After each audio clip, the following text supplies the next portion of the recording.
Bop,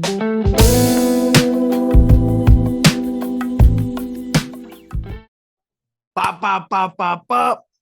You're tuning in. It's a Geeks chat with the man, Torrez the Punisher, Finney. I mean, coming off a devastating win. He's 3-0 now, pro. Made his IKON debut. Picked the guy up, sent him on his way up, and slammed him back into the ground. Typical performance from the killer himself. How you doing, my brother? I'm doing good today, brother, man. How y'all doing? We're doing good, man. Good, I got brother. Goosey with me. I got Front Kick. How you boys doing? Doing Good, well. good. Excited to talk to the man himself. Let's go. I mean, undefeated. How you feeling coming off that big W? Is this just like another thing? I mean, another walk in the park. This is what you do, huh? Yeah, man, this is what I do, man. You know, this is, like I said, like going into this fight, I said this on one of my, after my post-fight interview this past weekend. This fight it was important, but we can't make it anything any more special. You know, each fight's got to be the same. You know, I can't treat one fight bigger than the other. Each fight's the same to me. You know, I go into that with that same mindset. Very similar to that mindset. If anybody knows the quote with Tom Brady, what's your favorite ring? It's the next one.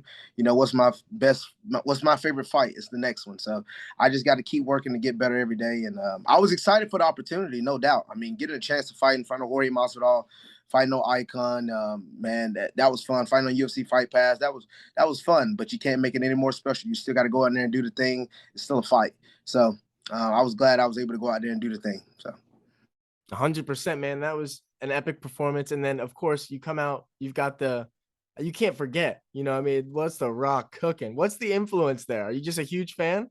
Yes, I'm a huge fan of The Rock.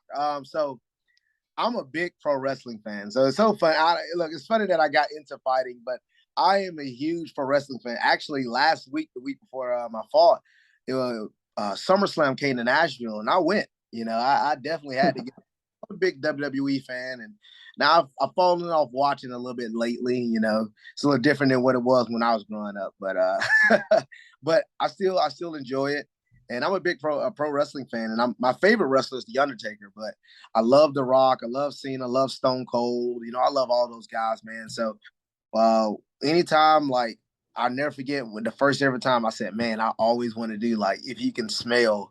And I actually was doing that during my amateur days. I was doing it, but I was like, if you can smell what the champ is cooking. So now, you know, as I turned pro, I was like, if you can smell what Torrez is cooking. So I still do it, but after every fight I do it, and you know, it's fun. I enjoy it. So a lot of people enjoy it. Now I got people like, you know, doing it with me in the crowd. So I'm enjoying it. That's awesome. You say The Undertaker was your favorite fighter. Did you have any thoughts about Izzy's walkout last time out? He had The Undertaker. Oh, yes, dude. I love that walkout. When Izzy came out, I jumped up off the sofa. I was like, let's go. Like, bro, dude, anything Undertaker, dude. When that I've been there in person. When that gong goes off, the chills in that arena is absolutely nuts, bro. I even went to one of his WrestleMania matches. There is incredible, man. When he fought Triple H in Atlanta, man, like I said, I'm a big pro wrestling fan, so I enjoy it. I mean, the way you fight, it's like you could tombstone somebody. You just gotta flip them around. Yeah. It's been interesting, man. Like, you know, so far, majority of all my fights, amateur and pro, I'm always getting a pretty, like, a big lift in a way. But it just all comes from like years of experience, mostly years of like using my hips and using my using my leverage to help me get that lift on somebody. And I tell a lot of people, like, I've done it so many times. It's actually not me actually trying to lift them. It's just because I'm so used to doing it for so long. They don't even feel heavy. Like, these guys don't feel heavy to me. It's just a work of motion. So, but I understand a lot of people that come and watch my fights. They always want to see a slam. So it happens, but I enjoy it, man. You can. I was gonna say. Oh, go ahead, Goose. You can definitely see that college football influence. You know, getting in there, those hitting drills every day. You get used to sort of that big slam, getting them how you need to, right? Yeah, you do. So I also I wrestled growing up. I wrestled ever since I was in 7th grade, and I just so crazy how it happened, but I couldn't make the basketball team and I couldn't make the baseball team. All my cousins they were playing second sports. So obviously football was my first, but then I was looking for a second one and I couldn't get on anything. So I was like, freak, what left? Wrestling. Oh, it's wrestling. Yes. Because I thought at the time, I was a pro wrestling fan. Yeah, I'm about to do this. Let's go. The first thing I get in, my former head coach in wrestling, he was like, if anybody thinks this is WWE, you can leave now. And I actually got up. I was like, I'm about to leave. You know, this is what I thought it was. But I'm going to try. I'll try it out for a few weeks and see what's up. But actually, I stayed with it, man. I enjoyed it. I loved it. And, I was blessed to be able to win 2 state titles in Georgia. I went to nationals. I placed 9th in the nation. I wrestled at UTC as well. I did get hurt my first year at UTC, but I also was on football scholarship. So I was playing football and wrestling. But when I got hurt in wrestling and the football was giving me the scholarship, football was like, hey, you got to focus on us, man. We're the one that paying. You can't be getting hurt in wrestling. So I stuck with football for the rest of my college years. And after college, man, I found a jiu-jitsu gym named Agogi, and the rest is history. Go. I was about to say your fighting style kind of reminds me of Kevin Randleman. Come out there, pick someone up, slam them, ground and pound it out. Yeah, I've heard that comparison a lot. I've heard Kevin Randleman. I've heard DC a lot from a lot of people. I watch a lot of DC. I watch a lot of Usman. I watch a lot of Habib. Those are some of my favorite fighters to watch. Another guy that is one of my true favorites, like right now, up and coming, is Khamzat Chimaev. I'm big. I love watching Khamzat, man. Khamzat is literally like, if there's any style I can like just take from him and bring it to me, it will be his. It 100% would be his. So, but man, I love those type of guys, man, and it's fun, man. It's fun. I'm just trying to get better every single day, continue to grow, continue to, show more of my skills. I felt like I hadn't shown everything I can do with it, man. There's so much more to the table than what I can do. It's just what I know I can get to go out there and get the win with. And I know I can do more. I've only had 8 fights. In 2 years, I've only had 8 fights, so, and I've only been doing MMA for 2 years. So this is just, and I'm already, at a really good trail, 3-0 as a pro. We're trying to keep the thing going. So we just want to be smart about what we do, but I'm excited.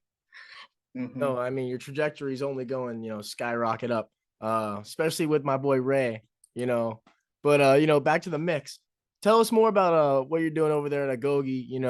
You told us before we started recording that, you're teaching classes, you're even camped out in there. It looks like, I mean, you're like you're in it, man. Like, tell us a little bit more about how the gym life is, the culture, the coaches that you're working with. Like, how's that whole system? Yeah, man. So, when I came here to Agogi, man, we have coach, the guy that helps owns the gym is Matt Harris. My coach is Matt Harris, Sterling Peace, and Larry Scott. Larry Scott is the striking coach. Sterling and Matt are both the jiu-jitsu coaches, but Sterling is more of the MMA coach. And, there's so many different styles here. Our gym is really known for our ground game, and it's incredible. We have a really good guy by the name of Elijah Carlton. He's a top tier brown belt that travels around the U.S. and competes. And man, a lot of people know about him, and he's really good. And our jiu-jitsu is one thing that really helps put our gym on the map. And me coming in with already having a really solid background in wrestling, picking up jiu-jitsu wasn't too hard for me, to be honest with you. I just had to pick up the striking, and I started out boxing first before I got into MMA, and I did a little bit of boxing. I didn't box that long, but once I got in, I was like, all right, all right, I want to learn some of this stuff with striking. And Coach Larry, he's been a vital part to me, man. He helps me with my striking, and this gym is incredible, man. I really love it. We have a workout area in the back. We have a sauna. I mean, we have all type. We got so many showers. We got a podcast room. We got a kit. I mean, we're just a big gym, 2-story gym. Like I say, I live here. Hey, you'll see, there go my bed, there go my sofa. Here go my TV and game and stuff. Ooh, so podcast room. What are you guys doing in a podcast room? So no, this is my room. Podcast room is upstairs. So we have this gym is really big. It has a lot of things in here, man. So we got a cage in here and everything. So we have lots of bags, lots of mats. just a lot of opportunities for anybody to come in here and get better, man. So, and I do the best I can to take advantage of it. Oh yeah, stepping away from fighting a little bit. I see you got the gaming console right there. What's your go-to? All right, so y'all might get on me for this, but I play a lot of Fortnite. I play a lot of Fortnite. I'm a big Fortnite guy, and I play. Now, look, y'all might think this is a little weird. So I have my PS3 right here as well. All right, I like to play a lot more of some of the older games I grew up on. So I play like the little GTA 4. So to me, GTA 4 is the best one. I don't care nobody say. GTA 5 is okay, but it's not all that. GTA 4 is my favorite. Any GTA is a good game. Yes, San Andreas was the GOAT, but they can't.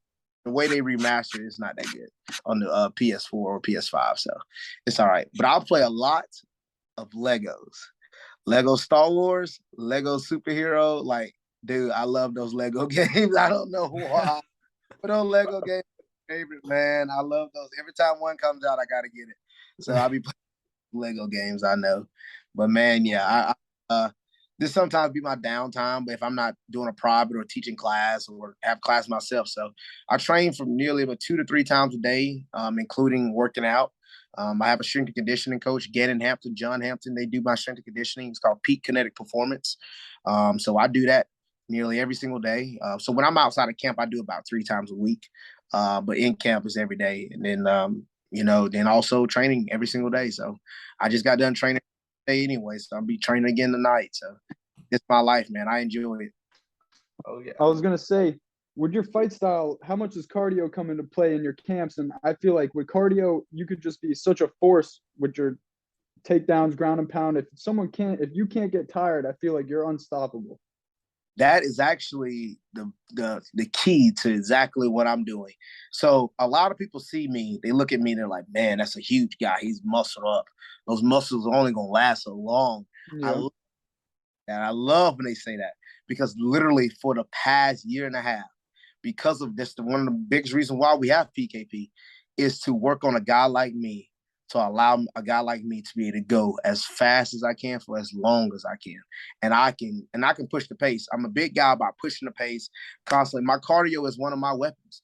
Obviously, I know my wrestling, my strength, my athleticism, but my cardio is actually one of my weapons. A lot of guys look at me and like, man, this heavy guy, there's no way he can keep this up. But I've only had one decision, and in that decision win, when this guy named TK Mattress, and it was a 5-round fight, 5 threes, and I was able to show that I can still do those high amplitude takedowns just as good as I was doing in the first, just as good as in the fifth. In the 5th round, I'm lifting. I lift him. I was still now. Yes, there was some areas where I've gotten better as a grappler to where to exert energy and like win the hold back and stuff. But man, we work so much on cardio for myself, and it's not just like, hey, let's go run 7 miles. It's more about MMA specific cardio, bursting and when to use, like understanding your heart rate, understanding how to breathe while I'm inside of a high amplitude action. Like if I'm in here and I'm going hard and I'm in the pocket, we're slinging and banging. How do you breathe when you're doing that? You don't have your mouth open. I'm breathing through your nose. Keep biting on that mouthpiece in between explosive movements. How you breathing? Stuff like that. And we go to the science and the details behind it. Very similar like Phil DeRue and those type of areas. And but Gannon is an incredible mind on that stuff.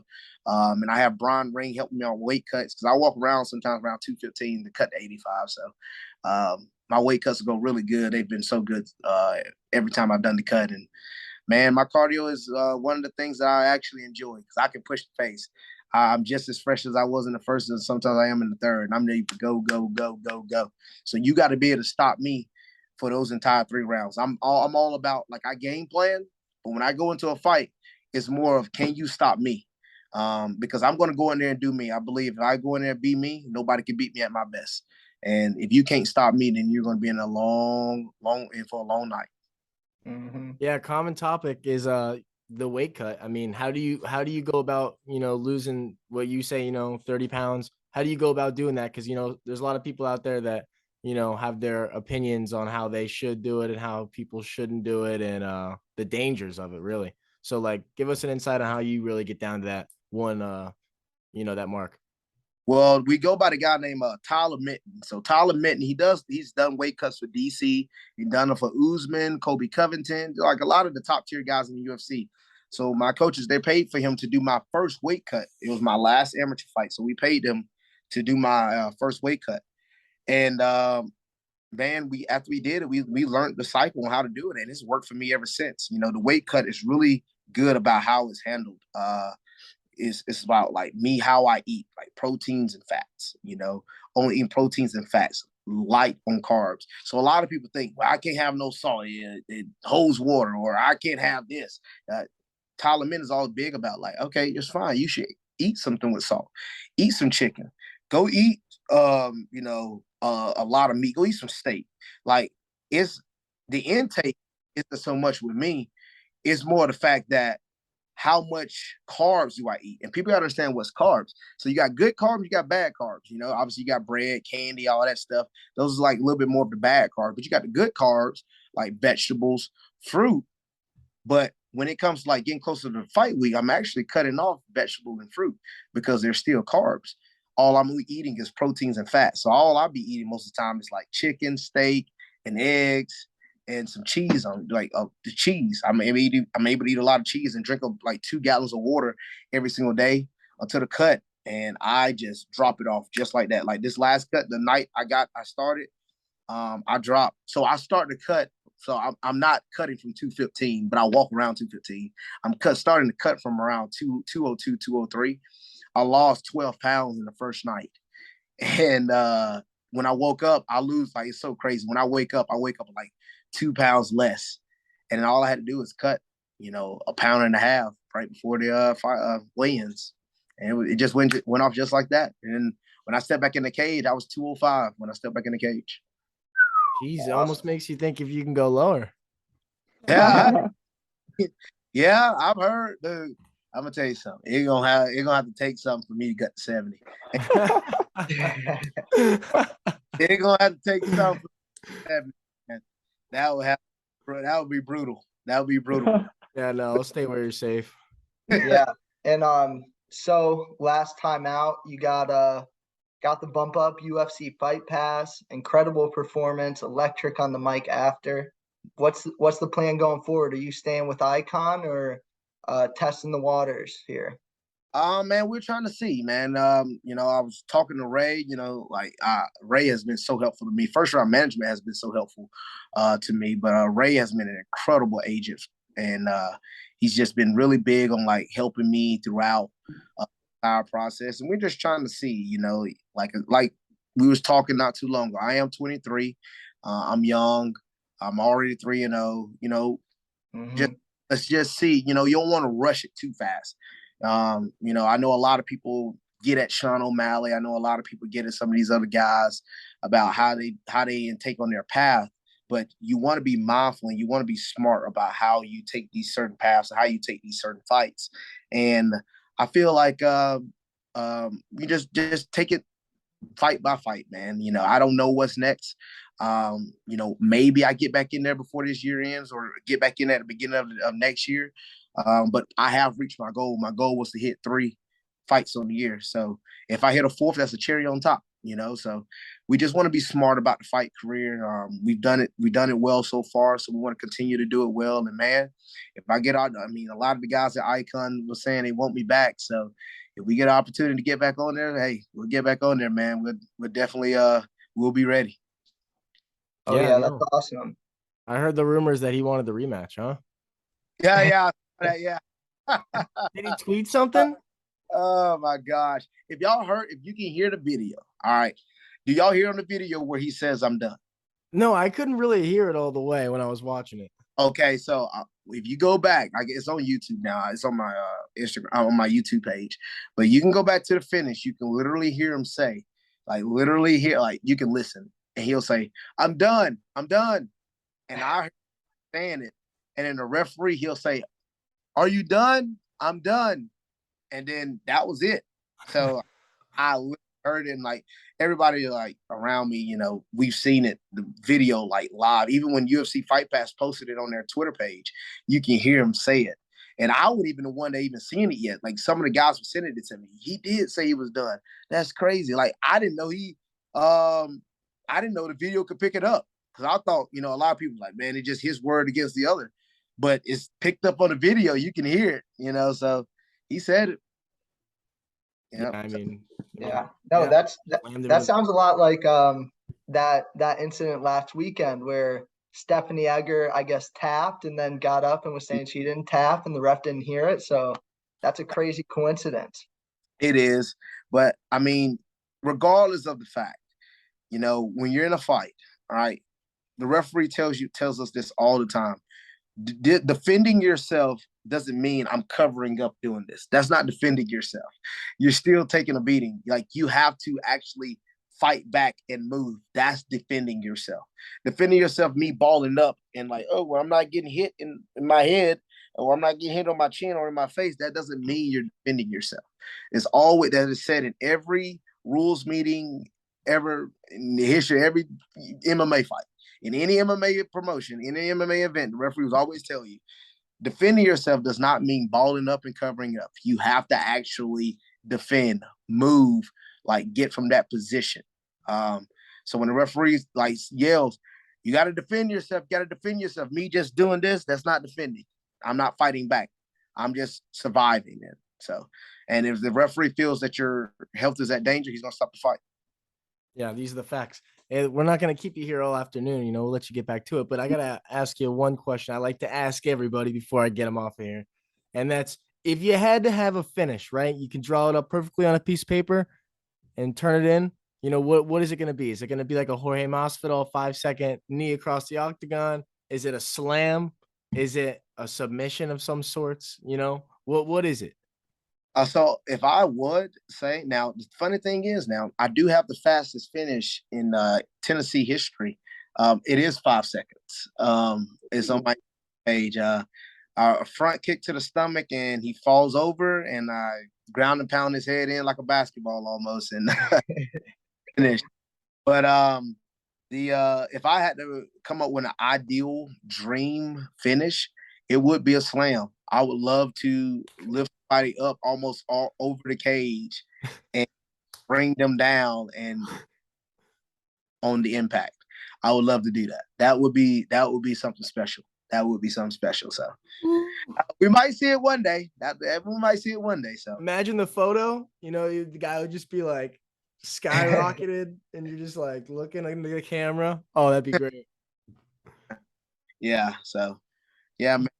Those are the goals right now, man. Those are the plans. We're just trying to continue to get better every single day. Continue to grow. Continue to keep harnessing on the skills that I already have. And man, when the opportunity comes, I will be ready. Man, I believe it. You're ready for the big show. We all know it. It's just a matter of time. Take your time, though. We all get it. Everyone needs a little bit of experience. But dude, we seriously appreciate you taking us, giving us the time. Thanks for coming on, brother. I mean, I can't wait to have you on again. I mean, thank you. Anytime. Oh, let me know, man. Anytime. Thank y'all. No problem, brother. Take it easy. Sir. Thank you. Have a good one. You're the man. Thank you, brothers. The man.